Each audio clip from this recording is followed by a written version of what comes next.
Om Sadashvasamarampham Shankaracharyamathyama Asmadacharyaparyantam Vande Guru Paramparam.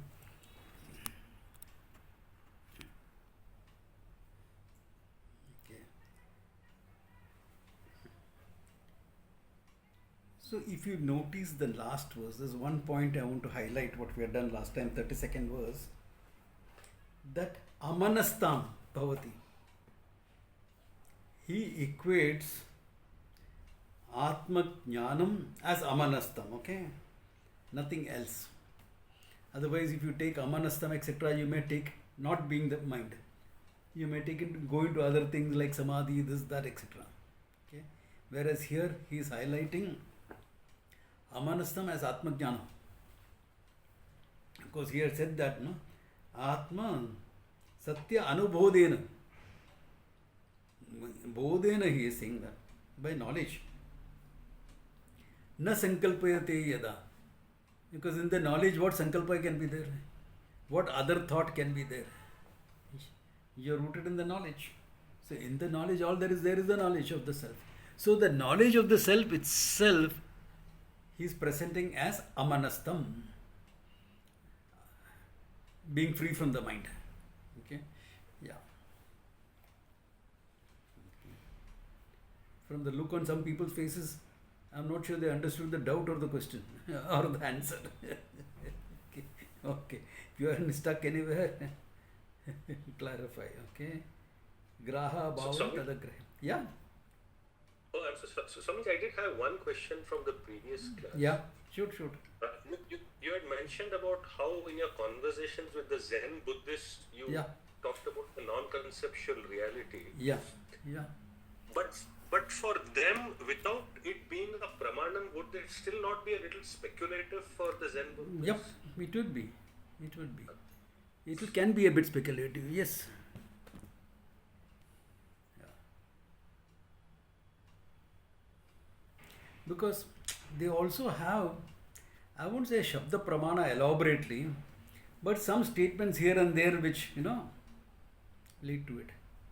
So, those people who have contemplated enough on those statements, they could have some understanding, some insights. Yeah. Because their minds are very, very ready with all the meditation and things that they've been doing. Very purified minds. Yeah. So, other than that, difficult.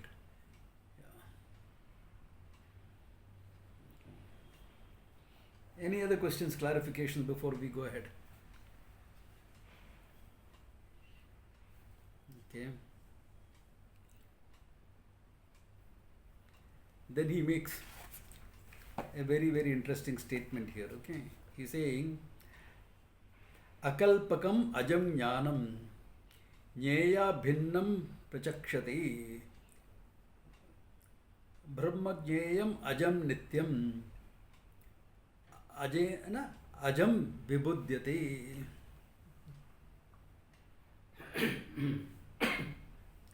Okay. He says, Akalpakam ajam jnanam. This knowledge, self-knowledge, akalpakam, which does not be, it's not based on a kalpana.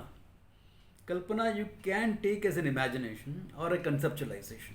Better to take it as conceptualization. This is not dependent on a conceptualization.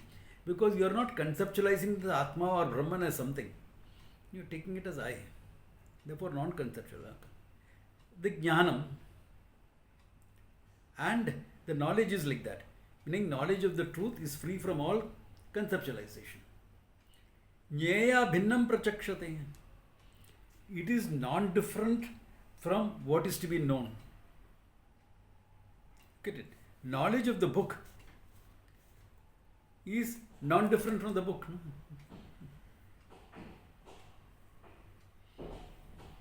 When you say, I know this book, the knowledge of the book has to be true to the book.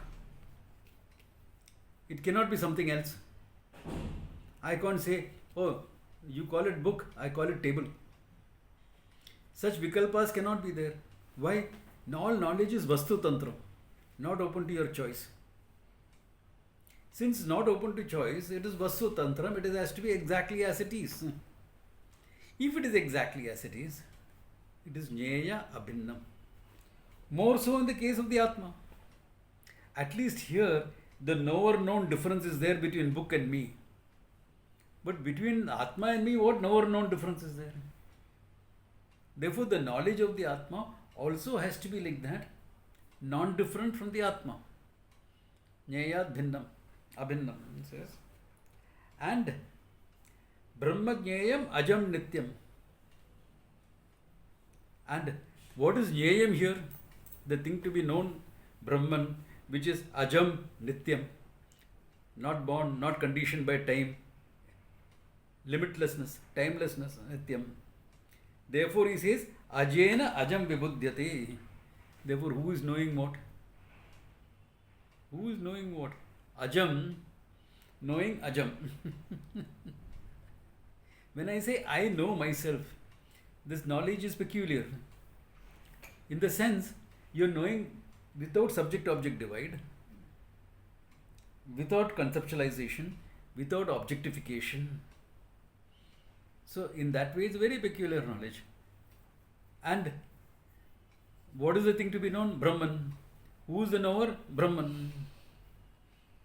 Therefore, Ajena Ajam Jnayate Anubuddhyate. Then, therefore, there is no difference between knower and known here. To eliminate any possibility of subject-object relationship. Okay? There is no way. You can never know the object as Atman as this. You can never take the Atma or the Brahman as an object of your experience or an object of your knowledge. Cannot take it like that. Yeah. It has to be known as I. Yeah. Where after knowledge the thought that negated ignorance itself dies down. Kritva jnanam swayam nashyet. We seen that before. Once the knowledge is there, the thought gives you that knowledge. The thought doesn't remain, I am Brahman. It dies down. Because this is a thought, it has to die down. And here especially, the thought has to be true to the object. Object is limitlessness. So the thought is actually a resolving thought. Having negated ignorance, that much job it has to do. The thought is formed to negate ignorance, and then what dies down into the Brahman that is there. So what remains? Only me. Nothing else remains. Yeah. Are you all getting this? Or not getting? If any doubt, anything, shoot. I am seeing some blank faces. Difficult to make out through this thing, but looks like that. Because all of you are appearing in small squares. Swamiji? Yeah?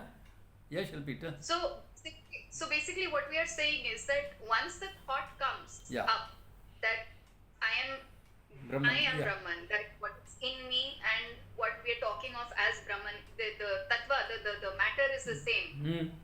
It's limitlessness. After that, we are saying the thought dies down. What we are saying, the regular mind functioning, the regular coming and going of thoughts will be there, but along with that will exist this knowledge, this understanding. Yeah. Of course, for a second or two, no other thought will be there. Because the thought of recognition is a cognitive thing, no? Correct. That when you see that, there is no other thought there. But this thought that gave you that negated ignorance dies down. It's a split second thing. It need not be a long thing. It's not like samadhi, you have to be half an hour into that state. No. Yeah. Split second is enough. So it can come and go, is it? Other thoughts will come and go afterwards. Okay, I am Brahman, I recognize. For a few moments I am in that thing. Then I look around. So other thoughts will keep coming. Other thoughts will keep coming and going. It is not that with Brahmajnanam it's always I am Brahman, I am Brahman, I am Brahman. That thought doesn't stick in your mind. Better not. Otherwise how are you going to recognize other things? But the I am Brahman will also keep coming back.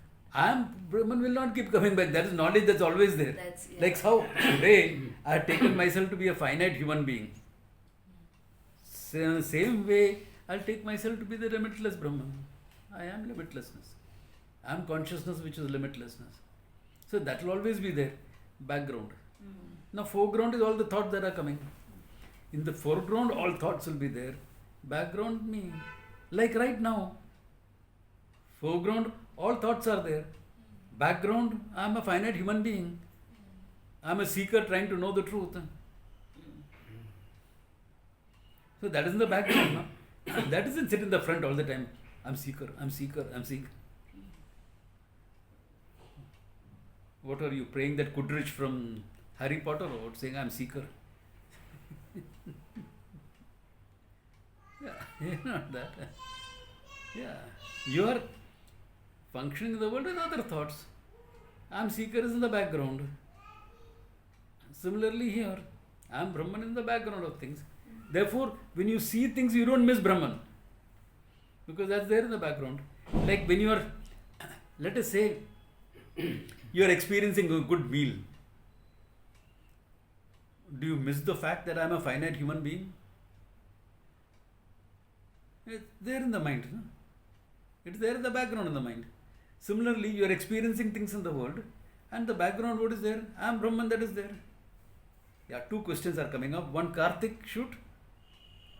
So Swamiji, when one gets gets Akhandakara Vritti initially, till the Nishtha is there, it might then get flooded by other thoughts. So that's where Nididhyasan comes in, is it? Yeah, if the Nishtha is not there, other things will seem to carry me away from the knowledge. The knowledge is not available for day-to-day functioning because Nishtha is poor. Therefore, you need to do some Nididhyasana to make it your own. As Swami Chinmayanji said, na, what has gone through the years should sink into the heart. The sinking into the heart is Nididhyasana. Yeah, Punjabication, you had something to say? Sorry, my throat is bad, but I'll try. Swamiji, can we compare it like in the darkness we see something like a snake, but we take a torch and put it, the torch illumines and we know it is not a snake and it's only a rope. Yeah. And after that, even if after the torch is shut off, still it is not a snake, it is the rope. That you can say that. It looks like a rope, but it looks like a snake, but it is rope. Yeah. So that it doesn't need the torch to be on all the time. Fair enough. That's why you don't need that rope thought always sticking in your mind. Once you cognize, you know, it's rope.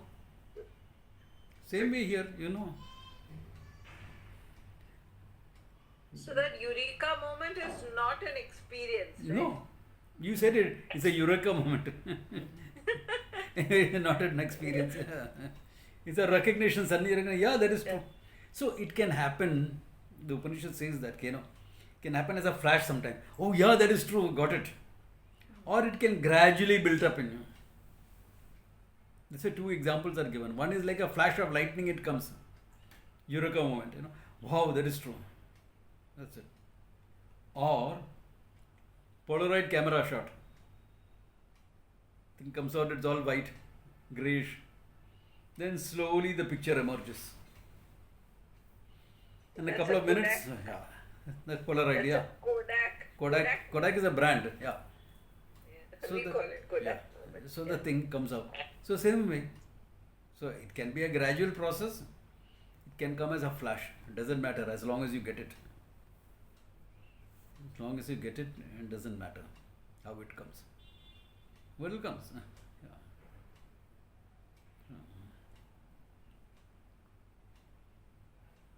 Any other questions on this?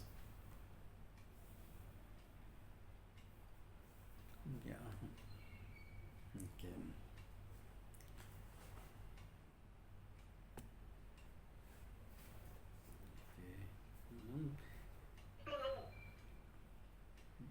Yeah, Anuk, you have a question, shoot.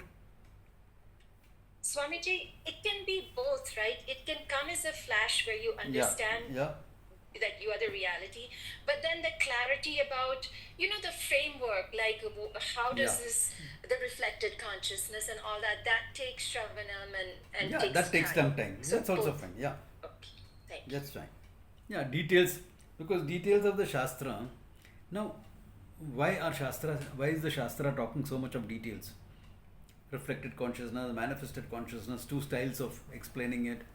All this is said to make it the nuances clearer. We are not teaching a system.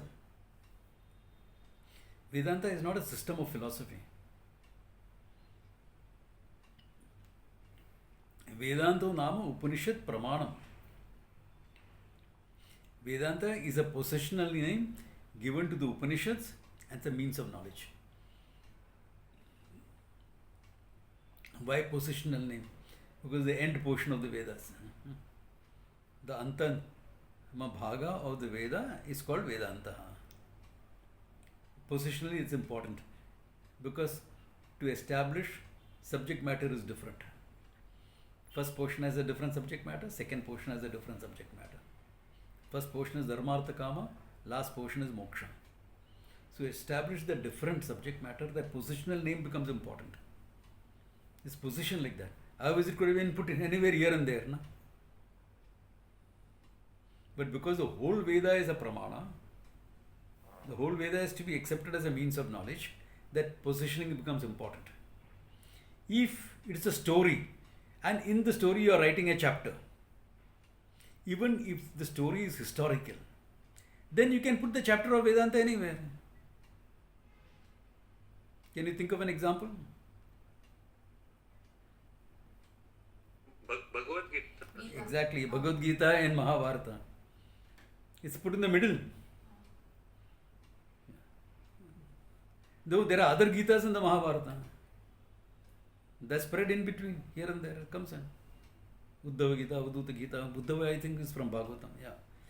So, other Gitas also. Brahmara Gita, Hamsa Gita, all that is there. So, that is spread here and there. Yeah. So, that is because it's a historical thing. So, historical, they follow the timeline and put it. Because this is historical work, no? It came there before the battle began. So he followed the historicity and put it in. It could have been different reasons also. Yeah. But Veda, because the whole Veda is a pramana. Whereas Mahabharata, though you don't take the whole Mahabharata as a pramana for it. It's a historical record of what happened. That's all it is. Yeah. Yeah, Vijayalakshmi, you have a question. Yeah, even Bhagavatam is like that. No, you can put it in. You can take in any Yeah, form. because Bhagavatam is a story. Yeah. It's a story of Krishna's childhood. So you can put things here and there of Krishna's life, focusing more on childhood. Mahabharata focuses more on his later life. Bhagavatam focuses more on his childhood life. So because of that, the differences are there.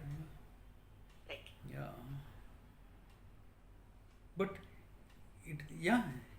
Vijayalakshmi, you have another question? No. I'm Okay. trying to switch it off. Okay. Yeah.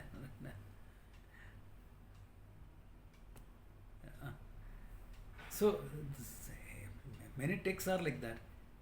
Because the whole thing has to be taken as a pramana, the positional name becomes important. Yeah. Whereas in a story, that's not important. Yeah. You can put it anywhere. Though Mahabharata and Ramana both are taken as history, therefore there is a historical element to the whole thing. Yeah. So it's not written like modern history is written, but that's okay. Styles of writing history can change. Yeah. Styles of writing history can keep changing. So that's okay. Yeah. Good question. Who decides what to put what? Okay. As far as a book is concerned, like the Mahabharata, the writer decided it, Vyasa decided it. Looking at the historical framework, Vyasa decided where to put the Gita. Okay? And he connected in such a way they'll come right at the center of it. I think it was deliberate because it became the central piece of his work. So it was deliberately made like that. Okay. Because first an outline of the Mahabharata was written called Jaya. It's called Jaya. 10,000 verses. Then 1 lakh verses of the Mahabharata was developed from that. So some of the verses written was given to his own students to write. That's why some of the authors will say, no, it is not by one author, it had multiple authors, etc. That was a division of labor. He said, okay, these aspects, these stories, you do. These stories, you do it. This is my whole framework is available in 10,000 verses. You fill in these. I will fill in the remaining. That's how Mahabharata was written. Yeah. Or conceived of. Yeah, after that the story that he spoke and Ganesha wrote, etc. That's an imagery, okay, presented. That's an imagery presented. So, that is different. So, there Vyasa decided that. As far as the Vedanta was concerned, Veda was concerned, again it was Vyasa who codified the Veda. Codifying meaning he gave it a structure in order, because the Veda was revealed to different rishis all over India. All at that time was known as Akhanda Bharata. It was revealed at that time.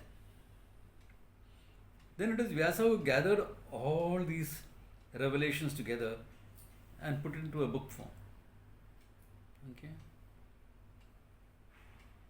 Like for example, some of the earlier revelations was the Rig Veda. So that got classified together. On the basis of meter, it got classified. Then on the basis of subject matter, the structure came up. Karma, Upasana, Jnanam. So all that codification again was Vyasa. That's why Vyasa was a title given to him. His name was not Vyasa. His name was Krishna Dvipayanaha. That's what his father gave him. Krishna was his name because he was dark. And Dvipayana, after his mother, he was born in the island at Dvipa. She used to live in that island. Her name was, later on she became famous as Satyavati. Her name was Satyamati. Nickname was Matsyagandha. Okay, understand these things. Matsyagandha was Vyasa's mother. Her name was Satyavati even then. Matsyagandha was a nickname. Fisherwoman, what will she smell like? Chanel 5? Come on, yaar. Be pragmatic about it.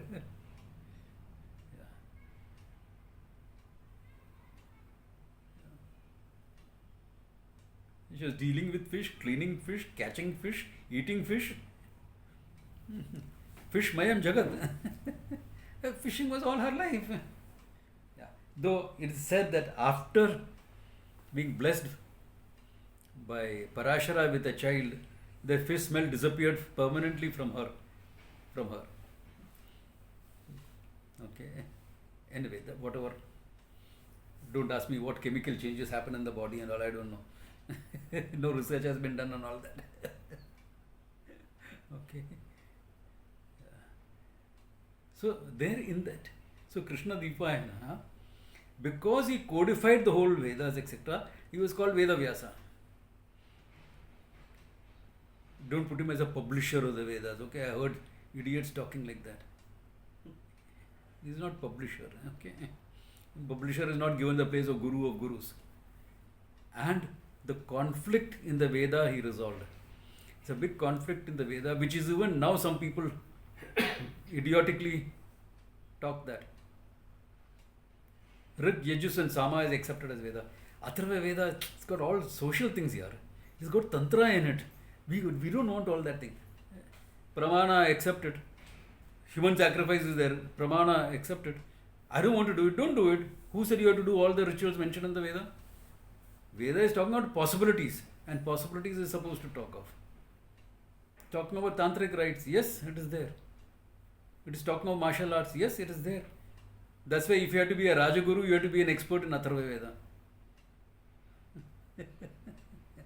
Yeah, Rajaguru's qualification was that you may belong to any Veda, but you have to have expertise in the Atharva Veda, because it talks about strategy, it talks about martial arts. How can you be a Rajaguru without understanding all that? No, I'm a peaceful man.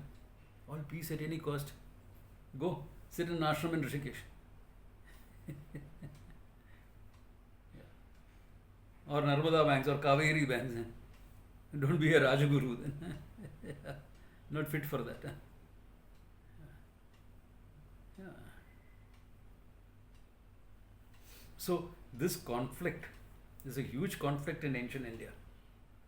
This was resolved by Vyasa. One day, I have talked to him long back. I have talked about this in one of the Guru Purnima talks. Yeah. When I talked about the history of Vyasa's story, I mentioned these points. Yeah, who all were opposing, who all were supporting Traividyam or Chaturvidyam, all that was there. Nothing. Ancient India had that. Yeah.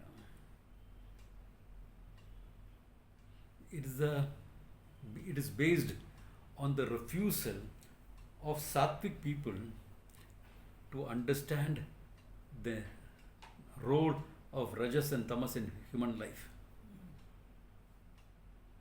or in their own life, because even though they are predominantly Sattvic, there is Rajas in them. The vehement opposition itself showed the play of Rajas. It also showed the play of Tamas.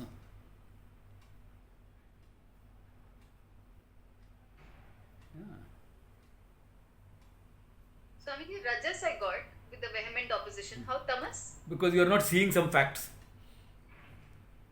So not seeing that fact, yeah. There's the play of Tamas.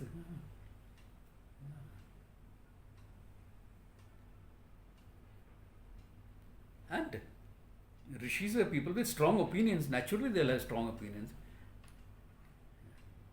You don't become a knower of the truth by saying ye bhi theek hai, wo bhi theek hai. Okay. Yeah.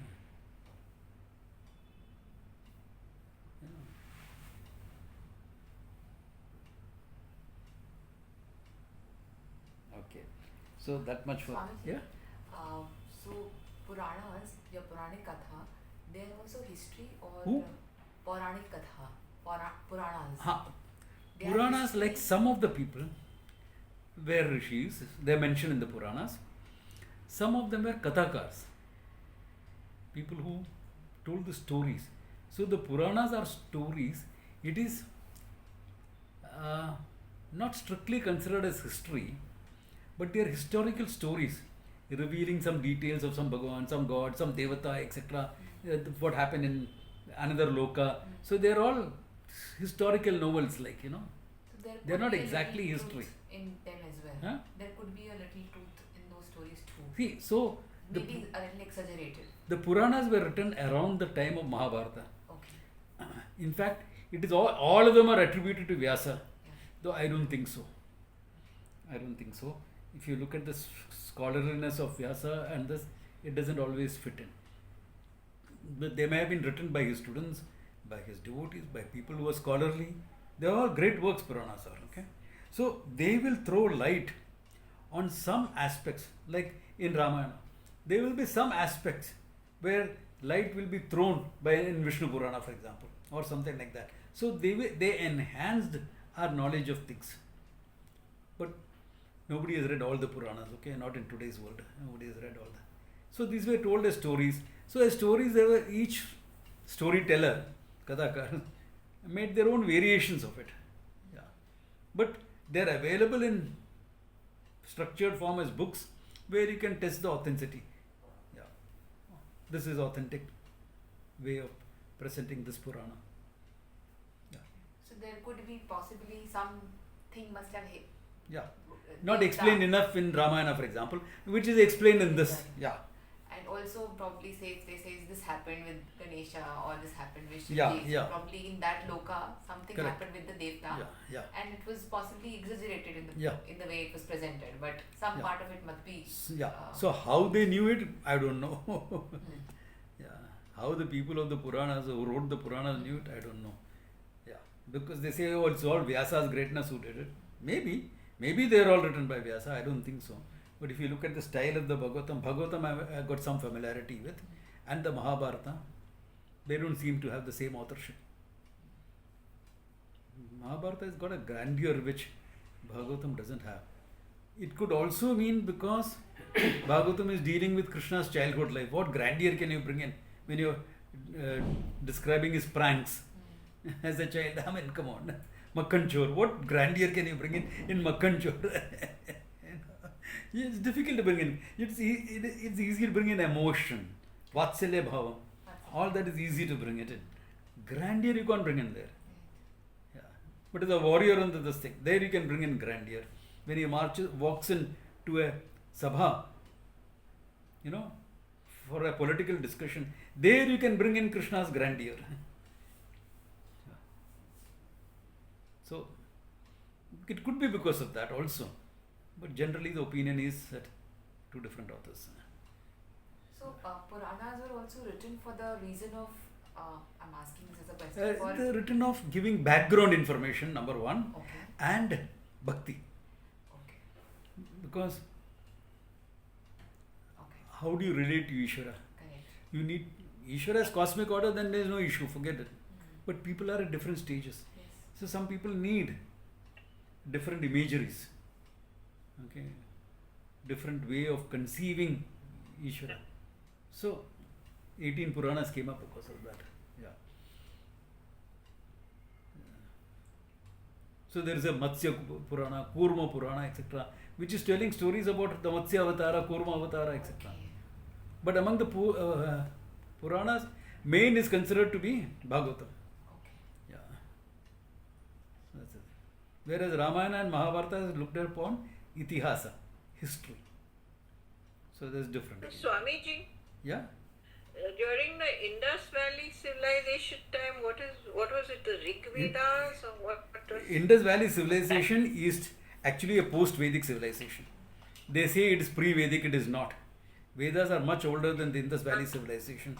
Indus Valley civilization, people moved away because the river Saraswati dried up. The river Saraswati dried up because of the curse of Parashurama.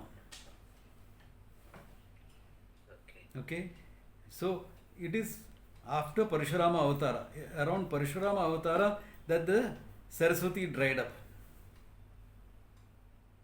So the Vedas are much older because remember before Parashurama there was 5 avatars. No? Yeah. What was his curse? That's a different story. I'll have to go into the whole story at some other time. Yeah, Anu, you have been patiently waiting. Thank you, Swamiji. Great discussion.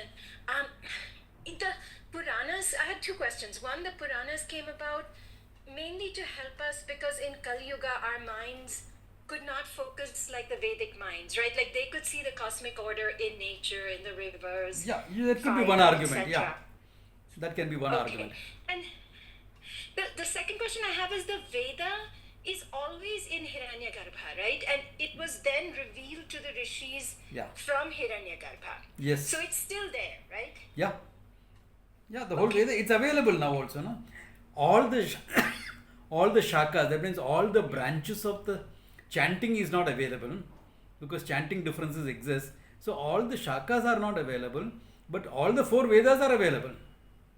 Okay. Even now. Got it. And published form is available. And Swamiji, last question. What if it's easier for some people to relate to the cosmic order as nature, like as the mountains, as the river? Is that still possible rather than in a temple? Yep. You relate to Ishvara as you can. Thank you. Yeah. That is why for those people who find it difficult to relate to a form, I have a murti like Rama, Krishna, etc. You have also given forms like the linga, which is not a human form, the saligrama, again non-human form, or Shriyantra, geometrical form. So these type of forms were also given if you wanted that type, non-human forms.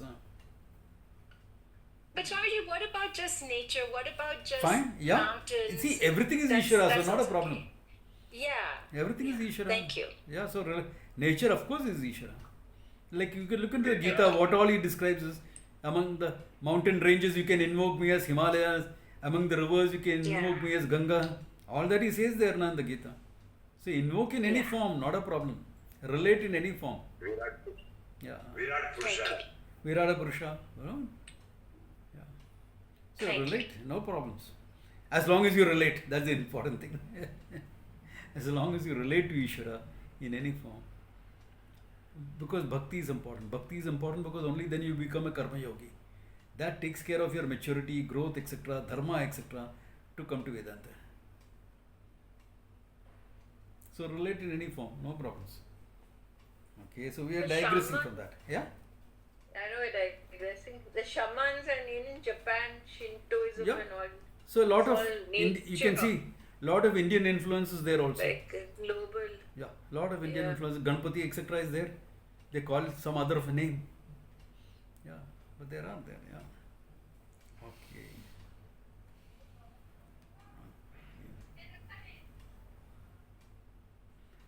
Okay, Ajam. Okay, so Brahmena Brahma. Okay, the self. You know the self by the self.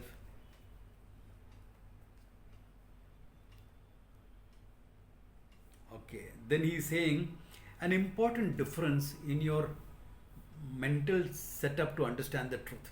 He is highlighting that in the next verse. Nigrihitasya manasaha nirvikalpasya dhimataha pracharaha tu satu vigneyaha sushupte anya tatsamaha. Nigrihitasya manaha, a mind that is mastered. Nirvikalpasya dhimataha. Dhimataha nirvikalpasya. It is nirvikalpaha dhimataha, when it is full of knowledge. When it is full of knowledge, okay, and nigrihita manahasa. This, a lot of importance is given to mano nigraha, which is very wrongly translated as mind control, etc. In fact, they had, I don't know how many of you are familiar with it, there's an old system available. Old meaning in modern times old. Silva mind control. Silva mind control is a forerunner for all these, Sudarshana Kriya, this, that, etc. that has come about. Okay. It's Silva mind control. Okay. During my times, when I was in college, etc., it was very, very popular thing. Yeah, Silva mind control. It has some benefits. No one denies it. Like anything. Okay. So, this Nigrihita Manaha, a mastered mind, is given a lot of importance in Vedanta. Because any issue that you have in not understanding Vedanta comes from that mind which is not mastered.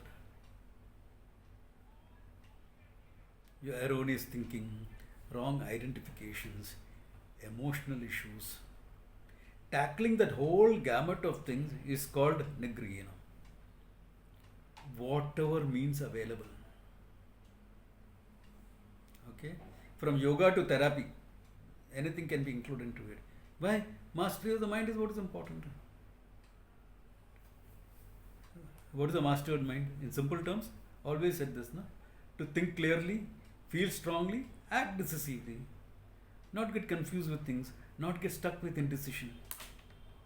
In fact, nowadays they say indecision is a sign of childhood trauma. You couldn't choose aisa karo, because both sides there were consequences which was problematic. If you took an independent decision, you got into problems.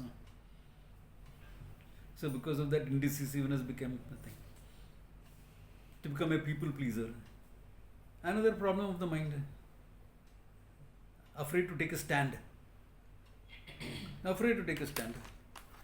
Publicly, no. Privately, people will come and tell me things. Going to take a stand and say that in the class? No, I can't do that. Lack of courage. Lack of courage. Yeah. Well, have the courage to take a stand. All this is a problem of the mind. That's why in the Gita, Krishna talks about 20 values, no? Amanitvam, adambitvam, ahimsa, kshanti, arjavam, acharya, upasanam, shaucham, stairyam, atma vinigraha. All the 20 values he talks about. Various aspects of taking care of the mind. Viveka, Vairagya, Shat Sampatti, Mokshatam, another paradigm of using the same thing. Then Devasura Sampatti, another way of looking at the same thing. than feminine and masculine qualities. Another way of looking at the same thing. Why? Because this mastery is important.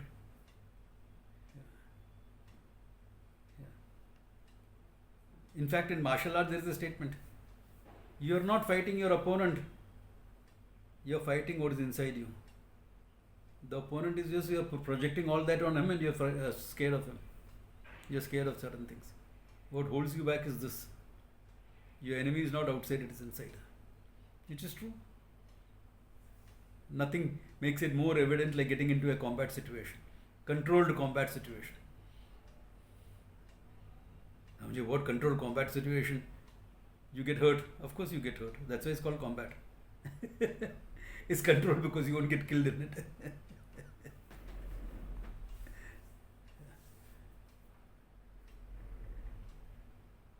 So, nigrihitasya manasaha. Okay, nigrihitasya manasaha. Nirvikalpasya dhimataha. In that appreciation of the knowledge, where is vikalpas there? Subject-object vikalpa not there.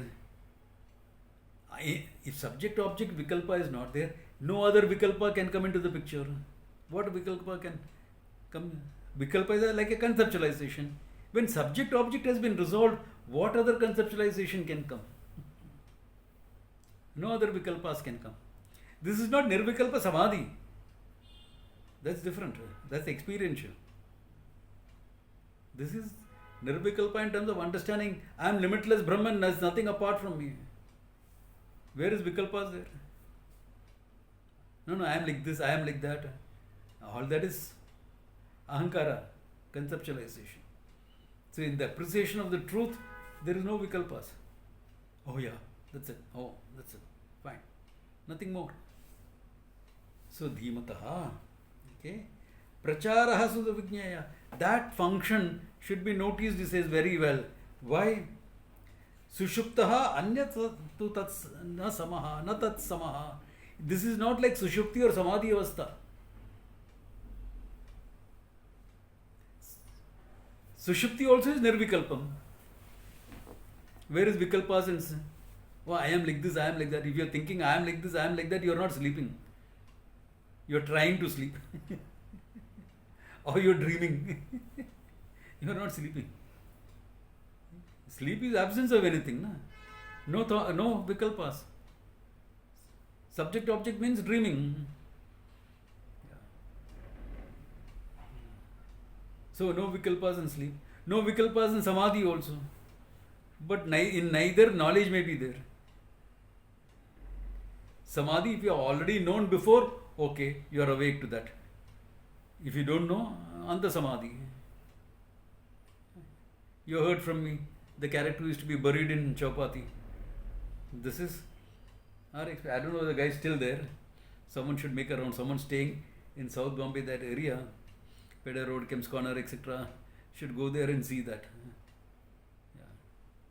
The guy would be there, buried under the sand, totally head down, everything. You can't, and for us,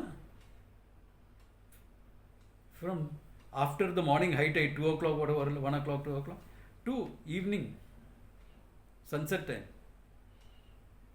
So 3-4 hours you can't be buried head down into the sand unless you are in samadhi avastha, okay? Where that little bit air trapped here and there is enough to sustain you. And I told you all, once I went there, waiting, watching to see him being dug up by his students, 2-3 devotees he had who would dig him up. And he got fine. Hand, leg, etc. They just rubbed, etc. Because in samadhi everything goes stiff.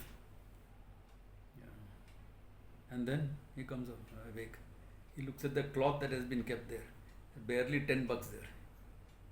He says, "Kya maya puri hai? Khali 10 rupiya mila." Then he turns to me. "Baba ji, dekhiye na.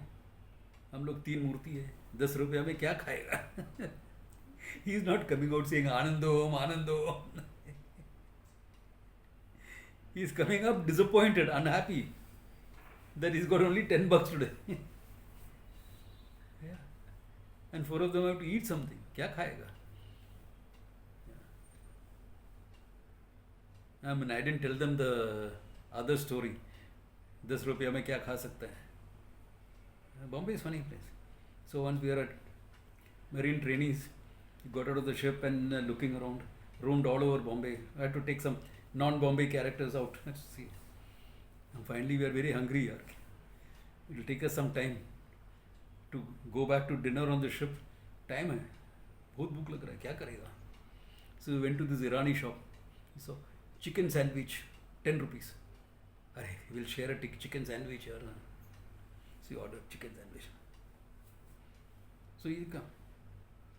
So before sharing it up, it's a nice, healthy sandwich.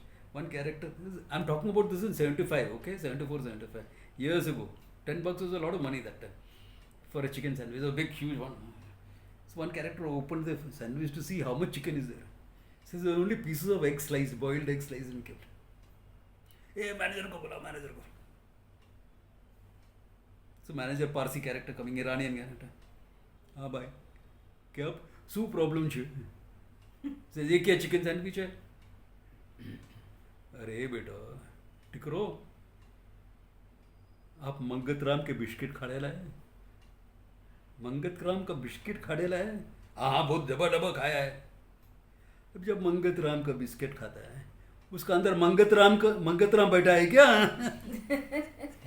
₹10 का chicken sandwich क्या मिलेगा? This would have been there lot but they are yogis. उन लोग chicken sandwich नहीं खाएगा. Are you getting the idea? Jokes apart. If I told them that joke, they would have thrown stones at me.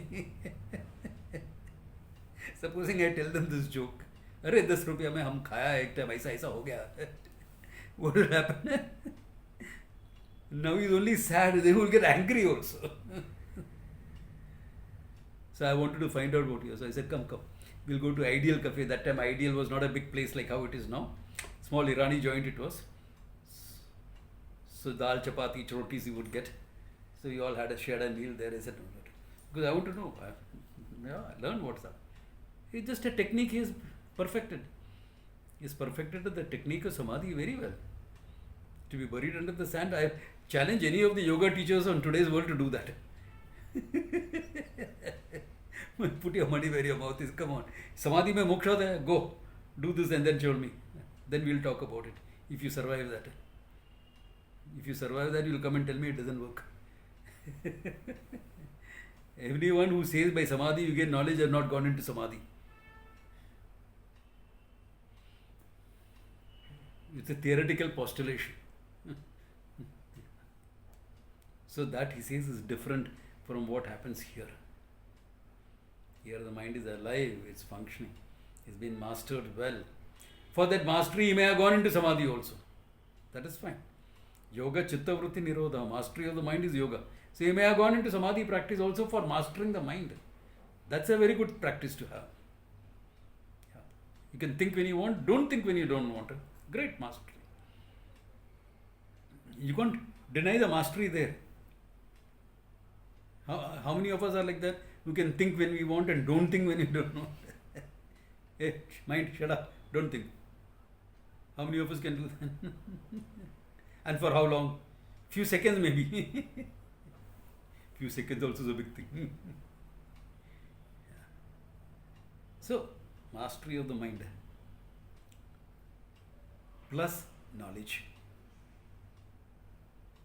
In that knowledge there is no vikalpas, no sankalpas, nothing.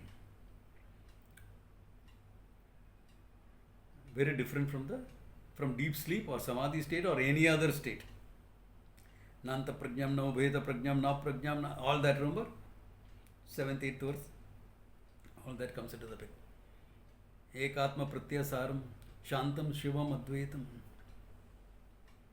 That is the knowledge. Ekatma pratyasaram, that atma, that I. What is the essence of that I? Pure consciousness. That's it. That recognition. Jnanena jnanam labhyate. Jnanam jnayam is one and the same. That recognition, okay, is different from deep sleep or samadhi experience or anything of that sort. Okay, then some more clarification on that. लीयते हि सुषुप्ते तन्निगृहीतं न लीयते तदेव निर्भयं ब्रह्म ज्ञानालोकं समन्ततः. लीयते हि सुषुप्ते. The mind has got laya in sushupti. It has gone to sleep. Laya resolved itself in sleep. Okay. Then nigrihitam na liyate. Nigrihitam is different from laya. Laya is an experience that you wait to happen. You give it the right conditions and let it happen. The more you try to sleep, the less you will sleep, isn't it? So what do? Give it the right condition and let sleep happen. Samadhi is the same. You put your mind in a meditative state and let samadhi happen. You cannot control it. You cannot control when you go out, you can't control when you are coming out. Coming out is also not controlled. Your prarabdha takes care of that. And if your prarabdha is to go in samadhi, you will go in samadhi. Okay. Don't worry. If you are in samadhi for 3 days, we will break a coconut on your head and build a tomb around you. No problems. No problems. Okay. Nigrihitam na liyate. A mastered mind is an alive mind. It's not a mind in laya. It's not a mind in stupor. It's not a mind that's resolved, it is alive. Thinking or not thinking, but it is alive. It has not lost itself in deep sleep. It's an alive mind. It's an alive mind. Tadeva nirbhayam brahma. That mind will appreciate nirbhayam brahman. Jnana loke samantataha. In the light of knowledge, the whole thing is appreciated. So, with the nigrihita manaha, you come to the teaching. Swamiji, I came to the teaching without nigrihita. Correct, malam padta hai. And that's okay. We all start somewhere. Then we come to this. We get the whole knowledge. And in the process of getting the knowledge, we are also mastering our mind. Because some sadhana is happening, japa, jnanam, thinking, counseling, whatever is necessary to master the mind. Karma yoga lifestyle, the practice of yoga, practice of any discipline, even your puja, etc., if it is done properly with full awareness, etc., and a lot of bhakti, then anything that you do, bhajan singing, the art of, Zen in the art of archery, Zen in the art of ikebana, Zen in the art of bhajan singing, Zen in the art of music, anything can be, because Zen is a mastered mind, an awareful mind, an alert mind, not a disturbed mind. Quite calm, centered on yourself. If that is the mind you can command, and with that knowledge, jnana loki, in the light of the knowledge, everything is clear. Nirbhayam Brahman. Nirbhayam Brahman means Advayam Brahman. Dvaya dhi bhayam bhavati. All fear is from the other thing. Sense of loss, etc. comes because something else is there other than me. Therefore, Nirbhayam meaning Advayam Brahman. Fearlessness is natural. No sense of insecurity.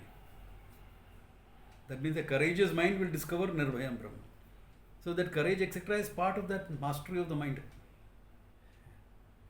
You can be saying, no, my mind is contemplative, but I am a scaredy cat.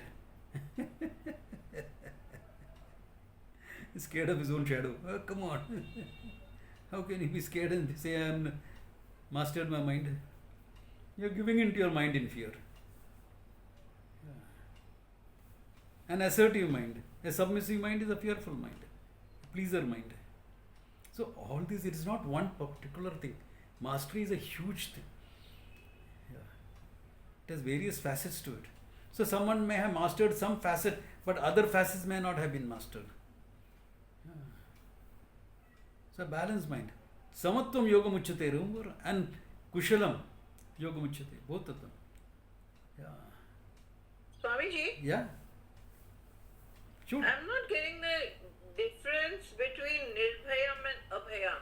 Same thing. Exactly is the difference. It's the same. There is no difference between nirbhayam and abhayam. The same. It's the same. Okay. Both nir and a is used in the Same, sense of okay. absence of fear. Thank you. So there's the whole thing. Therefore, in that mastered mind, if exposed to the pramana, knowledge will take place. How can it not take place? So if, in spite of learnings, the knowledge is not becoming clear, look at where I need to master. What is it in my mind that is missing? Maybe dependence on something. Whatever. Each one has to look into their own minds and find. It's from self-awareness to self-realization, if I may use that word. It's not a very good word, but to make this from self-awareness to self-knowledge. So self-awareness is not there, what mastery are you talking about? So a high degree of self-awareness is necessary. Then it's all that will work.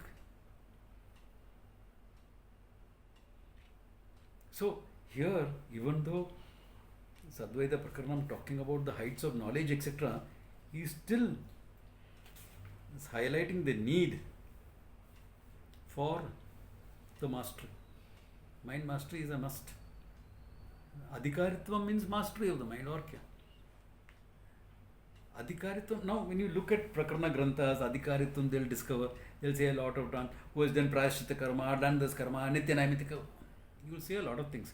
That's a traditional approach. You can do all of them and not have a mastered mind. You can do none of them and have a mastered mind. Or you can do all of them and have a mastered mind. How are you doing it? That's a question. It's not what you are doing, it's how you are doing that matters. How awarefully you are doing it, with what commitment are you doing it? Are you doing it so that you will get some punya, or are you doing it because there will be some growth and transformation in you? Or are you doing it, no, it's my duty, I will do. Without understanding what it's all about, then what duty are you talking about? Then there's only heavy duty and light duty. Vehicles to drive. How? Duties, the Dharma Shastra will talk about it. The Gita, the Upanishad will talk how to do it. So duties refer to Dharma Shastra if you want, or refer to your common sense. Then how to go about it, that's what the Gita says. That's where the Yoga Shastra comes in. The how of things. How do I get about it? In what manner? What my attitude should be? What will lead to my growth and transformation? So what each person needs may be different. There will be certain common things, some bhakti, some karma yoga lifestyle. Those are common.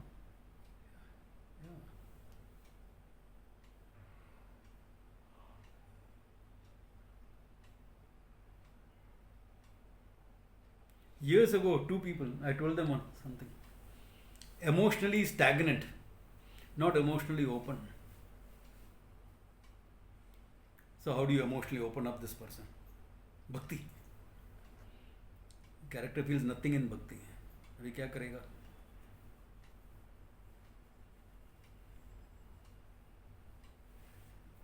So I said, what do you appreciate? What do you feel happy listening to? He says, old film music. Good. Your sadhana is listen to half an hour to film music. Samji, ye kya sadhana deta hai? But that's what he's opening up his heart.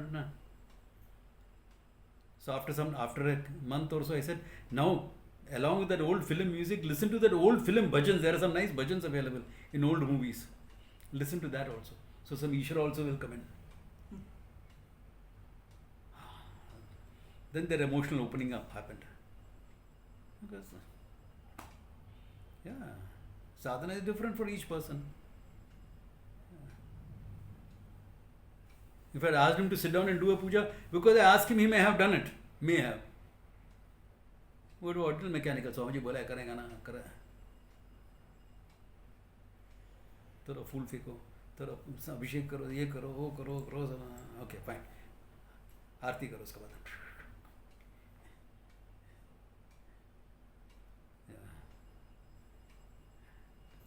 It becomes mechanical.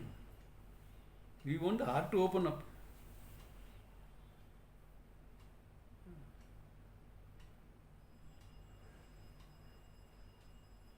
He came from a background where a lot of pujas are done at home. He got fed up of the whole thing. So he'll say उधर बस हो गया इधर आके ये इधर भी वही बोलता है. Extreme case I'm talking about. Yeah. For most of us, some bhakti works. Yeah. But each person, what you require for your mind, do that to get that mastery, to get that growth. After that, it's a royal highway, smooth sailing. Yeah. Good place to stop. Think about it. Think about what you require. Okay, and we'll go ahead next class. Om Tat Sat.